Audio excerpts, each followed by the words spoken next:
വളവിനെപ്പറ്റി തന്നെയാണ് വീണ്ടും പറയുന്നത്. കാരണം ഈ വളവ് ഏറ്റവും കൂടുതൽ പുരുഷന്മാരെ, പ്രത്യേകിച്ച് യുവാക്കളെ ആശങ്കപ്പെടുത്തുന്ന ഒന്നാണ്. അതിൽ പെനയൽ കർവേച്ചർ, പുരുഷ ലിംഗത്തിൻ്റെ വളവ് എന്ന് പറയുമ്പോൾ അതിനെ നമുക്ക് രണ്ടായിട്ട് തിരിക്കാം. ഒന്ന് കൺജനിറ്റൽ പെനയൽ കർവേച്ചർ എന്ന് പറഞ്ഞാൽ ജന്മനാ തന്നെ ഉള്ള ഒരു വൈകല്യമാണ്. ഈ വൈകല്യത്തെ പലപ്പോഴും കുഞ്ഞുനാളിലൊക്കെ അറിയണമെന്നില്ല.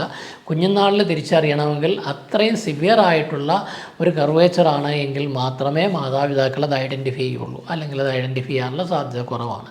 പലപ്പോഴും യുവാക്കളുടെ സമയത്ത് ആ ഒരു കൗമാരപ്രായത്തിൽ പെനീസിന് കൂടുതൽ ശ്രദ്ധ കൊടുക്കുന്ന സമയത്താണ് പലരും ഇത് ഐഡൻറ്റിഫൈ ചെയ്യുന്നത്. ചിലർ കുറച്ചുകൂടെ കഴിഞ്ഞൊരു 10, 20, 25 അല്ലെങ്കിൽ 30 വയസ്സാകുമ്പോൾ, മാരേജ് പ്രായമൊക്കെ ആകുമ്പോൾ ഇത്തരം കാര്യങ്ങളെപ്പറ്റി എവിടെയെങ്കിലും വായിച്ചോ കേട്ടോ ഒക്കെ അറിവ് കിട്ടുമ്പോഴായിരിക്കും അത് മനസ്സിലാവുന്നത്. അതിൽ കൺജനിറ്റൽ മാൽ ഫോമേഷൻസ് അല്ലെങ്കിൽ ഡീഫോമേഷൻസ് എന്ന് പറയും.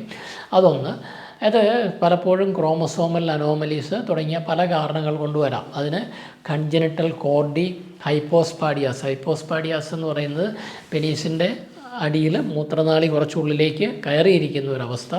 അത് കോർഡി വിത്ത് ഹൈപ്പോസ്പാഡിയാസ് ഉണ്ട്, വിതൗട്ട് ഹൈപ്പോസ്പാഡിയാസ് ഉണ്ട്. ഇങ്ങനെയുള്ള കണ്ടീഷൻസാണ് ലോകാരോഗ്യ സംഘടനയുടെ ICD-10 അത് കൊടുത്തിട്ടുണ്ട്. ഇനി അക്വേഡ് പെനയൽ കർവേച്ചർ എന്ന് പറയും. അക്വേഡ് എന്ന് പറഞ്ഞാൽ മുൻപൊരിക്കലും അങ്ങനൊരു വളവൊന്നുമില്ല, പെനീസ് സ്ട്രെയിറ്റ് ആയിരുന്നു.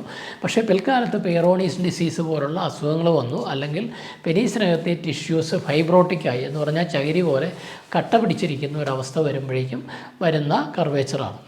ഇതിൽ അക്വയർഡ് പെനയൽ കർവേച്ചർ എന്ന് പറയുന്നത് a condition characterised by induration of the corpora cavernosa of the penis producing a painful fibrous cord within the soft tissue of the penis and inflammation of the tunica albuginea. ഇതിൻ്റെ ചുരുക്കം എന്താണെന്ന് ചോദിച്ചാൽ ലിംഗത്തിനകത്തുള്ള ആ tissues കട്ടിപിടിച്ച് ചകിരി പോലെ അല്ലെ കരിങ്കല്ല് പോലെ ആയിത്തീരുന്നതിൻ്റെ ഭാഗമായിട്ട് ആണ് ഈ ഒരു സംഗതി വരുന്നത്, അക്വേഡ് കർവേച്ചർ വരുന്നത്. അതിൻ്റെ ഒരു എക്സാമ്പിളാണ് പെയറോണീസ് ഡിസീസ് എന്ന് പറയുന്നത്. ഇത് ചിലപ്പോൾ ചില ആക്സിഡൻറ്റുകൾക്ക് ശേഷം അല്ലെങ്കിൽ പെനീസിനുണ്ടാകുന്ന ട്രോമ, ഇഞ്ചുറി ഇതൊക്കെ തന്നെ ഇതിന് കാരണമാകാം. ഇത് വന്നു കഴിഞ്ഞാൽ ആ സമയത്ത് പെയിൻ ഉണ്ടാവും, ലിംഗം ചെറുതാകും, ലിംഗത്തിൽ വളവുണ്ടാകുന്നു തുടങ്ങിയ പല കാര്യങ്ങളും ഉണ്ട്. ഇത്തരം ഫൈബ്രോട്ടിക് ആണോ അല്ലയോ എന്നൊക്കെയുള്ളത് നമ്മൾ ചില പരിശോധനകളിലൂടെ നമുക്കത് കണ്ടെത്താൻ പറ്റും. പ്രത്യേകിച്ച് പെയറോണീസ് ഡിസീസ് ഉണ്ടെങ്കിൽ അതുമൊക്കെ നമ്മൾ ഐഡൻറ്റിഫൈ ചെയ്യാറുണ്ട്.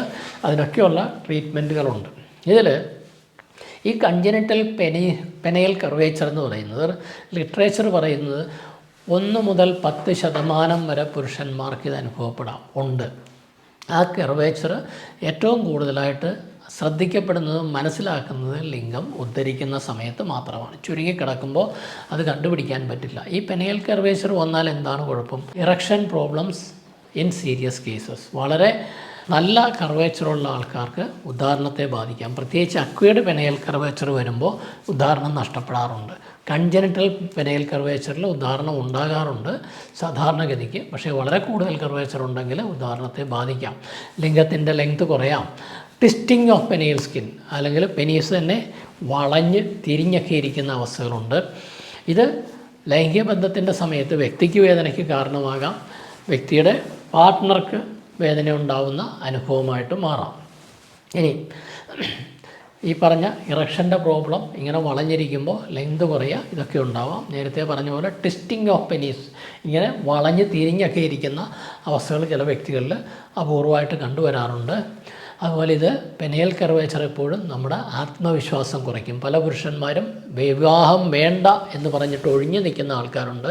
ചില വ്യക്തികളെ ഇവിടെ വീട്ടുകാർ പിടിച്ചുകൊണ്ട് വരാറുണ്ട്. സാറേ, അവന് വയസ്സ് 34 ഇപ്പോഴും കല്യാണത്തിന് തയ്യാറാവില്ല. ഞങ്ങൾ ചോദിച്ചു കഴിഞ്ഞാൽ അവന് കല്യാണം വേണ്ട. പല പ്രപ്പോസൽ വന്നു, എന്തേലുമൊക്കെ പറഞ്ഞ് കഴിഞ്ഞ ഒരു 5-8 പ്രപ്പോസൽ കഴിഞ്ഞ 1-2 കൊല്ലത്തിനിടയ്ക്ക് വന്നതൊക്കെ ഏതാണ്ട് ഉറപ്പിക്കാറാകുമ്പോഴേക്കും അവൻ എന്തേലും പറഞ്ഞ് ഒഴിവാക്കും. കഴിഞ്ഞ ഇടയ്ക്ക് ഒരു പെണ്ണിനെ വീട്ടിൽ വിളിച്ചിട്ട് പറഞ്ഞു, ഏതാണ്ട് വേണ്ടാത്തതൊക്കെ പറഞ്ഞിട്ട് അവനത് ഒഴിവാക്കി. അപ്പോൾ ഇവൻ എന്തോ കാര്യമായ പ്രശ്നമുണ്ട്. അങ്ങനെ പരിശോധിക്കുമ്പോഴാണ് മനസ്സിലാവുന്നത് പെനീസിന് കർവേച്ചറുണ്ട്. ആ കർവേച്ചറിനെ പറ്റി ഉള്ള ആശങ്ക, എന്നെക്കൊണ്ട് ബന്ധപ്പെടാൻ പറ്റില്ല, എനിക്ക് ശരിയായ പുരുഷത്വമില്ല, ഞാൻ ശരിയായ ഒരു പുരുഷനല്ല എന്നൊക്കെയുള്ള സങ്കല്പങ്ങളാണ് ഈ പ്രശ്നങ്ങൾ ഉണ്ടാക്കുന്നത്. അപ്പോൾ അത്തരം കാര്യങ്ങളുണ്ടെങ്കിൽ തീർച്ചയായിട്ടും ഒരു പരിശോധന നടത്തി ചികിത്സ ആവശ്യമാണെങ്കിൽ ചികിത്സിക്കേണ്ടതാണ്. അപ്പോൾ അത് ഒരു വ്യക്തിയുടെ സെൽഫ് കോൺഫിഡൻസിനെ, ആത്മാഭിമാനത്തെ ഒക്കെ എപ്പോഴാണോ ബാധിക്കുന്നത്, അത് മാനസിക സംഘർഷം സൃഷ്ടിക്കുന്നുണ്ടെങ്കിൽ തീർച്ചയായിട്ടും അത് കറക്റ്റ് ചെയ്യേണ്ടതാണ്. പലപ്പോഴും ലൈംഗിക ബന്ധത്തിൽ ഒരു ബെഡ്റൂമിൽ വളരെ മോശമായി പോയി, ഞാൻ തകർന്നു പോയി, എനിക്ക് പറ്റുന്നില്ല എന്നുള്ള അവസ്ഥ ഉണ്ടാവാറുണ്ട്. ഇത്തരം സന്ദർഭങ്ങളിൽ അതിന് ചികിത്സ ആവശ്യമുണ്ട്. എപ്പോഴാണ് വ്യക്തികളെ ചികിത്സിക്കേണ്ടത്? സാധാരണഗതിയിൽ 30 ഡിഗ്രിയിൽ കൂടുതൽ വളവുണ്ടെങ്കിൽ അതിന് സർജിക്കൽ കറക്ഷൻ ആവശ്യമുണ്ട്. അതൊരു മൈൽഡ് കർവേച്ചറാണ്. 60 ഡിഗ്രി വരാം, ഏത് ഡിഗ്രിയിൽ. ഇതൊക്കെ കാണുന്ന ഈ പിക്ചറുകളിൽ കാണുന്നതൊക്കെ പലതരത്തിലുള്ള കർവേച്ചറുകളുടെ ചിത്രങ്ങളാണ്. ഇത് mild curvature, mild, moderate, severe, ഇങ്ങനെ 3ആയിട്ടാണ് പൊതുവെ ക്ലാസിഫൈ ചെയ്യുന്നത്. ഈ മൈൽഡോ അതിൽ കൂടി ഏത് കർവേച്ചർ ആണെങ്കിലും അതിന് ചികിത്സ ആവശ്യമുണ്ട്. അപ്പോൾ സർജറി എപ്പോഴാണ് വേണ്ടതെന്നുള്ളതാണ്. ഒന്ന്, കർവേച്ചർ എക്സീഡ്സ് 30 ഡിഗ്രീസ്. യൂഷ്വലി 30 ഡിഗ്രിയിൽ കൂടുതലുള്ള കർവേച്ചറിന് സർജറി വേണം. അത് ബന്ധപ്പെടാൻ ഡിഫിക്കൽട്ടി ഇൻ ഇൻ്റർകോഴ്സ് ഉണ്ടെങ്കിൽ, അല്ലെങ്കിൽ പെയിൻ ഡ്യൂറിങ് ഇൻ്റർകോഴ്സ്, വ്യക്തിക്കോ രോഗിക്കോ രോഗിയുടെ പാർട്ട്ണർക്കോ വേദന ഉണ്ടാകുന്ന അവസ്ഥയുണ്ടെങ്കിൽ സർജറി ആവശ്യമുണ്ട്. മാനസിക ബുദ്ധിമുട്ട് അല്ലെങ്കിൽ ഉണ്ടെങ്കിൽ സർജറി ചെയ്യണം. ചില വ്യക്തികൾക്ക് ഇപ്പോൾ വലിയ കർവേച്ചറൊന്നും കാണില്ല, ഒരു ചെറിയ കർവേച്ചറേ കാണൂ, ഒരു 10, 15, 20% കാണൂ, ബന്ധപ്പെടുന്നതിന് കുഴപ്പമില്ല. എങ്കിൽ പോലും എൻ്റെ ലിംഗം ഇങ്ങനെ വളഞ്ഞിരിക്കുന്നു, അതുകൊണ്ട് തന്നെ എനിക്ക് ആത്മവിശ്വാസമില്ല, സ്ത്രീകളെ സമീപിക്കുമ്പോൾ വളരെ ബുദ്ധിമുട്ടുണ്ട്. അങ്ങനെയുള്ള വ്യക്തികൾക്ക് മാനസിക സംഘർഷം ഉള്ളതുകൊണ്ട് തന്നെ അവരുടെ മനസ്സിനെ നേരെയാക്കാൻ ഇതിൻ്റെ സർജിക്കൽ കറക്ഷൻ ആവശ്യമുണ്ട്. അപ്പോൾ ആത്മവിശ്വാസം നഷ്ടപ്പെടുന്ന ഇത്തരം കണ്ടീഷൻസിലൊക്കെ സർജറി ആവശ്യമുണ്ട്. ഇത് നമ്മൾ നേരത്തെ സർജറി ചെയ്ത് ഇങ്ങനെ വളഞ്ഞിരിക്കുന്ന ഒരു പെനീസിനെ കറക്റ്റ് സ്ട്രെയിറ്റ് ആക്കിയ ഒരു പിക്ചറാണ് കാണിച്ചിരിക്കുന്നത്. മറ്റൊരു വിഷയവുമായി വീണ്ടും കാണാം. നന്ദി, നമസ്കാരം.